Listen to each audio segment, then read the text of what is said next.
Alright, problem number 4. Going to do a little proof here. Going to start my proof the same way I start all my proofs, with my given statement. So we know that lines L are we know that line L is parallel to line M, and that line A is parallel to line B, and we know that because it is given to us. So now let's start and see where we can go.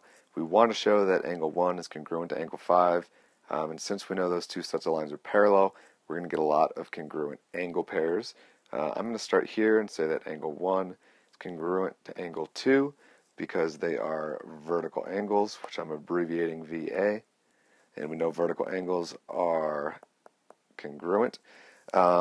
We know that angle 2 and angle 3 are supplementary, and we also know that angle 3 and angle 4 are supplementary.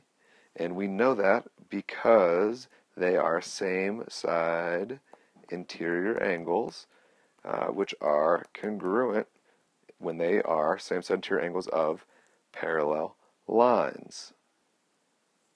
So now notice 2 is congruent to 2 is supplementary to 3, and 3 is supplementary to 4. So that tells me that angle 2 is congruent to angle 4 because of the congruent supplements theorem, which we proved in class. So the congruent supplements theorem.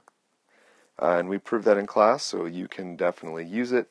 Well, now notice angle 1 is congruent to angle 2, and angle 2 is congruent to angle 4. So I'm starting to work my way down to 5. Let's go ahead and say angle 4 is congruent to angle 5 by, again, vertical angles are congruent. And now let's do this. Let's do another double. Let's say that angle 1 is congruent to angle 4. And then we can say angle 1 is congruent to angle 5. And our evidence for both of these is going to be the transitive property of congruence. And now angle 1 is congruent to angle 5, which is what I was trying to show.